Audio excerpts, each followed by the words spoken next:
Hi students, this is fund welcome back to my channel. JEE main 2027 టార్గెట్గా పెట్టుకున్న students అందరికీ mathematics సంబంధించి important topics ఏంటి, 99% రావాలంటే ఎన్ని మార్క్స్ రావాలంటే ఒక వీడియో చేశాను మీకు నేను. అలాగే ఫిజిక్స్కి సంబంధించి ఈ వీడియోలో 2026 జనవరిలో ఏం జరిగింది, దాదాపుగా 10 రోజుల పాటు 10 పేపర్లు అయితే జరిగినాయి జనవరిలో. అంటే 5 రోజుల పాటు ఎగ్జామ్ జరిగింది. మార్నింగ్ ఒక పేపరు, ఈవినింగ్ ఒక పేపరు. ఆ 10 రోజుల పేపర్లో ఎన్ని మార్క్స్కి 99% వచ్చింది ఫిజిక్స్లో అనేది ఈ వీడియోలో మీతో నేను డిస్కస్ చేయబోతున్నా. వీడియో పూర్తిగా చూడండి, తప్పనిసరిగా మీకు నచ్చుతుంది. నా ఛానల్ని సబ్స్క్రైబ్ చేసుకోండి, లైక్ చేయండి. తప్పనిసరిగా మీకు రిలయబుల్ ఇన్ఫర్మేషన్ ఇచ్చేటువంటి తెలుగు ఛానల్స్లో ఇది ప్రథమంగా ఉంటుందని నేనైతే నమ్ముతున్నాను. మీరు తప్పనిసరిగా లైక్ చేసి సబ్స్క్రైబ్ చేసుకుంటే మంచి ఇన్ఫర్మేషను, కరెక్ట్ అనాలిసిస్ అనేది మీ ముందుకైతే రావడానికైతే అవకాశం ఉంటుంది. సో కమింగ్ టు జనవరిలో ఏం జరిగిందో చూద్దాం. ఎందుకు జనవరిలో 2025లో అయినా 2024లో అయినా గత 4-5 సంవత్సరాలుగా జరుగుతున్న ప్యాటర్న్ ఏంటి అంటే ఫిజిక్స్, కెమిస్ట్రీ కొంత బెటర్గా వస్తూ ఉన్నాయి. అంటే when compared to mathematics physics కాస్త బాగా చేయగలిగేలాగా, స్కోర్ చేయగలిగేలాగా. జనరల్గా ఫిజిక్స్ అనగానే మనకి 8th, 9th క్లాస్ నుంచి ఒక ఫోబియా ఉంటుంది, ఫిజిక్స్ అంటే టఫ్ అనేటువంటి ఉద్దేశంతో. నిజమే, కాదనట్లేదు. కానీ పర్టికులర్గా 2025, 2026 పేపర్లు తీసుకుంటే ఫిజిక్స్ పేపర్లు కొన్ని కెమిస్ట్రీ కన్నా కూడా ఈజీగా ఉంటున్నాయి. ఈజీ అంటే అర్థం ఏంటంటే రాసేటువంటి స్టూడెంట్స్లో ఎక్కువ మంది కెమిస్ట్రీ కన్నా ఫిజిక్స్లో ఎక్కువ స్కోర్ తెచ్చుకుంటున్నారని అర్థం. కాబట్టి మీరు గమనించాల్సిన విషయం ఏంటంటే ఫిజిక్స్ అనేది స్కోరింగ్ అన్న విషయం గమనించండి. ఫిజిక్స్, కెమిస్ట్రీ డెఫినెట్గా ఒకదానికోటి పోటీ పడుతూ ఉంటాయి స్కోరింగ్ విషయంలో. ఫిజిక్స్లో మీరు పర్టికులర్గా జనవరి కనుక చూసుకున్నట్లయితే జనవరి 21న ఫస్ట్ ఎగ్జామ్ జరిగింది.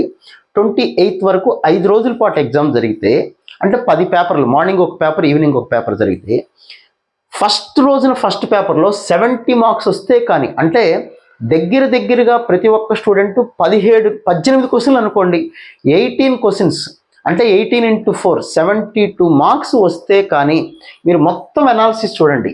70, 74, 70, 72, 71 ఒక్క రెండు, ఇదొక పేపర్ 68, 69, అది కూడా దగ్గరగా 70 మార్క్స్కి.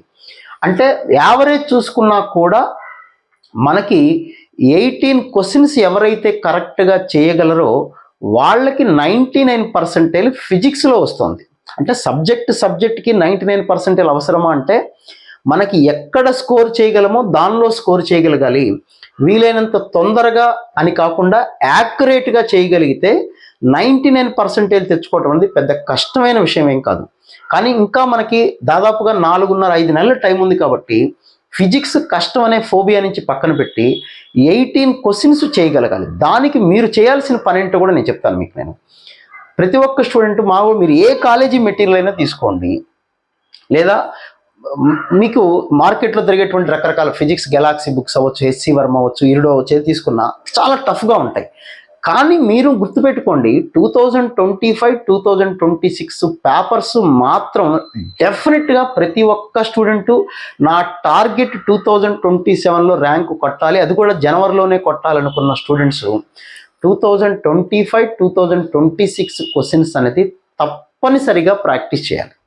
అవి చేస్తే సరిపోదు, ఇంకా బెటర్ క్వశ్చన్స్ చేయాల్సి ఉంటుంది. కానీ అసలు ఆ మోడల్ ఎలా వస్తుంది, ఆ ప్యాటర్న్ ఎలా వస్తుంది, ఆ థియరీ క్వశ్చన్స్ కొన్ని ఎలా అడుగుతున్నారు, క్యాలిక్యులేషన్ పార్ట్ ఎలా ఉంది అనేది మీకు చాలా అవగాహన ఉంటుంది. ప్రీవియస్ ఇయర్ క్వశ్చన్స్ బుక్ అనేది ఖచ్చితంగా మీరు తీసుకోవాలి.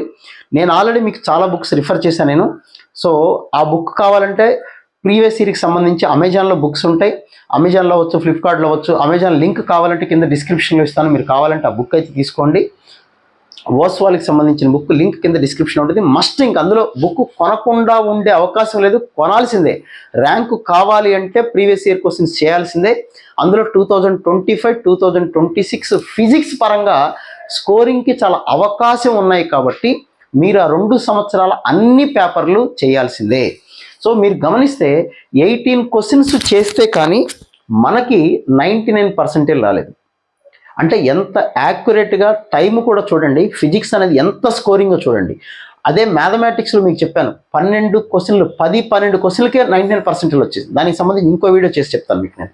అలాగే మ్యాథమెటిక్స్కి ఎవరికన్నా వినాలి, మొత్తం సిలబస్ ఒకసారి వినాలి, రివిజన్ చేసుకోవాలి, ప్రీవియస్ ఇయర్ క్వశ్చన్ చేయాలి ఇలా అనుకున్నట్లయితే మ్యాథమెటిక్స్ క్లాసెస్ అయితే ప్రతిరోజు నైట్ 8:30 to 9:30 క్లాసెస్ అయితే జరుగుతున్నాయి. ఒక 10 days అయింది క్లాసెస్ అయితే స్టార్ట్ చేసి.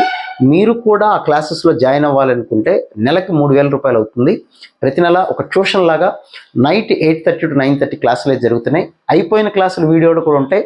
ప్రతి లైవ్ క్లాసు రికార్డ్ అవుతుంది ఆటోమేటిక్గా. ఎన్నిసార్లు కావాలంటే అన్నిసార్లు జనవరి సెషన్, ఏప్రిల్ సెషన్ అయిపోయేంత వరకు ఆ వీడియోలు ఉంటాయి, మొత్తం వినొచ్చు. మీరు కొన్ని టాపిక్స్ టఫ్గా ఉన్నాయి అనుకున్నా, ఈజీ ఉన్నాయి అనుకున్నా, అవన్నీ కూడా ఒకసారి రివైజ్ అవుతాయి. కాబట్టి తప్పనిసరిగా క్లాసెస్ అయితే తీసుకోండి. ఎవరికి వీలుంటే వాళ్ళు పే చేయలేని వాళ్ళందరూ. దానికి సంబంధించి లింక్ కూడా కింద డిస్క్రిప్షన్లో ఉంటుంది. లేదా ఫనీ సార్ మ్యాథ్స్ క్లాస్ అనే యాప్ గూగుల్ ప్లే స్టోర్లో ఉంటుంది. అందులో అయినా సరే కోర్స్ పర్చేజ్ చేసుకోండి. సో ఫిజిక్స్ పరంగా మనం చూసుకున్నట్లయితే మళ్ళీ 99% అంటే ఆన్ యావరేజ్ 18 క్వశ్చన్స్ చేయగలిగిన వాళ్ళకి కొన్ని చోట్ల 74 అంటే 18 కూడా దాటిపోవాల్సిన పరిస్థితి వచ్చింది. ఖచ్చితంగా మీకు 99% వస్తుంది. 98%కి 16 క్వశ్చన్స్ అన్నా చేయాల్సిందే. అంటే దీన్ని బట్టి ఫిజిక్స్ అనేది ఎంత స్కోరింగ్ సబ్జెక్ట్ అనేది గత 2 సంవత్సరాలుగా, మరి 2027లో పరిస్థితి ఏంటి సార్ అంటే 2027లో కూడా అలాగే ఉండబోతుంది. ఓవరాల్గా ఫిజిక్స్కి మీరు ఫిజిక్స్ గెలాక్సీ బుక్స్ అవ్వచ్చు, హెచ్సి వర్మ అవ్వచ్చు, ఇరిడోస్ బుక్ అవ్వచ్చు, 2025-26 క్వశ్చన్స్ చేసి కొద్దిగా టఫ్గా ఉన్న క్వశ్చన్స్ కూడా చేయగలిగితేనే ఈజీ అవుతాయి. ఫిజిక్స్లో ఎప్పుడు స్ట్రాటజీ ఎలా ఉండాలంటే ఇన్డెప్త్ సబ్జెక్ట్ నేర్చుకొని కాస్త అడ్వాన్స్ లెవెల్లో ప్రిపేర్ అయిన వాళ్ళకి మెయిన్స్ అనేది ఈజీగా ఉంటుంది.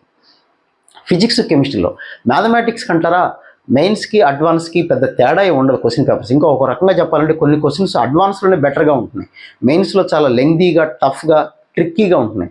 బట్ ఫిజిక్స్లో అంత గత 2 సంవత్సరాల నుంచి చూస్తే అంత ఇబ్బంది పెట్టేలాగా పేపర్ లేదు. అలానే 2027 ఈజీ అని మనం అనుకోకూడదు. ఈజీ అంటే ఎక్కువ మంది దాన్ని ఈజీగా ఫీల్ అవుతూ మినిమం 18 క్వశ్చన్స్ చేశారు. కాబట్టి ఫిజిక్స్లో 18 లేదా 20 క్వశ్చన్స్ వరకు చేయగలిగిన వాళ్ళకి 99% అనేది రావడానికి అవకాశం ఉంటుంది. మ్యాథమెటిక్స్ నేను బాగా స్ట్రాంగ్ అండి, ఫిజిక్స్లో కొద్దిగా వీక్ అనుకున్న స్టూడెంట్స్ కూడా ముందు మ్యాథ్స్ను పక్కన పెట్టండి. మ్యాథ్స్ మీరు ఎంత చేసినా 15-16 క్వశ్చన్లు చేయగలిగితే ఎక్సలెంట్గా చేసింది. ఓకే, ఒక మ్యాథమెటిక్స్ ఫ్యాకల్టీగా నేను ఈ మాట చెప్తాను. ఎందుకు చెప్తున్నానంటే మనకి అల్టిమేట్గా ర్యాంకు కావాలా, ఒక సబ్జెక్ట్లో స్కోర్ కావాలా అంటే ప్యాషన్ ఉంటుంది కొంతమందికి. మ్యాథ్స్ అంటే ఇంట్రెస్టే, కరెక్టే కాదనం. కానీ పేపర్లో మ్యాథ్స్, ఫిజిక్స్, కెమిస్ట్రీలో ఫిజిక్స్ బెటర్గా వస్తుంది, స్కోర్ చేసేలాగా వస్తుంది, తక్కువ టైంలో అయిపోయేలాగా వస్తుంది. దేశం మొత్తం 18 క్వశ్చన్స్ చేయగలుగుతున్నారంటే మీరు చేయలేకపోతే మీ స్కోర్ తగ్గిపోతుంది, ర్యాంక్ పడిపోతుంది. సో కెమిస్ట్రీ కూడా ఇంకొక వీడియో చేస్తాను. ఫిజిక్స్లో ఏ టాపిక్స్ ఇంపార్టెంట్ ఏంటి మీకు కావాలనుకుంటే కింద కామెంట్ సెక్షన్లో మెన్షన్ చేయండి. తప్పనిసరిగా ఫిజిక్స్ సంబంధించి ఇంకొక వీడియో అయితే చేయడానికైతే ప్రయత్నం చేస్తాను. ఇది 2026లో జరిగినటువంటిది. 96% కూడా 13 క్వశ్చన్స్ అవుతున్నాయి. కాబట్టి మీ టార్గెట్ ఎప్పుడు కూడా 20 క్వశ్చన్స్ టార్గెట్ పెట్టుకోండి. 2 క్వశ్చన్స్ మైనస్ అటు ఇటు అయినా కూడా మనకి 18 క్వశ్చన్స్ యాక్యురేట్గా చేసిన వాళ్ళకి 99% తెచ్చుకోవటం అనేది కష్టమైతే కాదు. సో ఇది ఫిజిక్స్కి సంబంధించినటువంటి వీడియో. మళ్ళీ చెప్తుంది మీకు, ప్రీవియస్ ఇయర్ క్వశ్చన్స్ బుక్ అనేది కొనుక్కోకుండా ఉండద్దు. ప్రతి ఒక్క స్టూడెంట్, పేరెంట్ కొనుక్కోవాల్సిందే. 4 నెలలే కదా సార్ 2,000 ఖర్చు పెట్టాలా? ఖర్చు పెట్టాల్సిందే. ర్యాంకు రావాలి అంటే ప్రీవియస్ ఇయర్ క్వశ్చన్స్ చేయాల్సిందే. మీ ర్యాంక్ను డిసైడ్ చేసేది ఫిజిక్స్ స్కోర్. ఫిజిక్స్లో ఎంత బాగా స్కోర్ చేయగలిగితే అంత బెటర్ పెర్ఫార్మెన్స్ చేయగలరు. మీకు బుక్స్కి సంబంధించిన లింక్ కింద డిస్క్రిప్షన్లో ఉంది, లేదా మ్యాథమెటిక్స్ క్లాసులకు సంబంధించిన లింక్ కూడా కింద డిస్క్రిప్షన్ ఉంది, చెక్ చేసుకోండి. So wish all the very best. మీకు ఇంకా ఏదన్నా టాపిక్ మీద వీడియోస్ కావాలంటే కామెంట్ సెక్షన్లో మెన్షన్ చేయండి. అలాగే ఫనీ సార్ బ్లాగ్స్ అని నా పర్సనల్ లైఫ్కి సంబంధించి వేరే టూర్స్కి సంబంధించి వీడియోస్కి ఫనీ సార్ బ్లాగ్స్ అని కొత్త ఛానల్ ఉంటుంది, దాన్ని కూడా సబ్స్క్రైబ్ చేసుకోండి. అది సపరేట్ ఎడ్యుకేషన్కి బియాండ్ దట్ ఇది కేవలం ఎడ్యుకేషన్కి సంబంధించినటువంటి ఛానల్. సో మళ్ళీ ఇంకొక వీడియోలో మనం మాట్లాడుకుందాం. Show all the very best. కష్టపడండి, కష్టపడేవాడికి ఖచ్చితంగా లైఫ్ అయితే ఉంటుంది. Okay, thank you.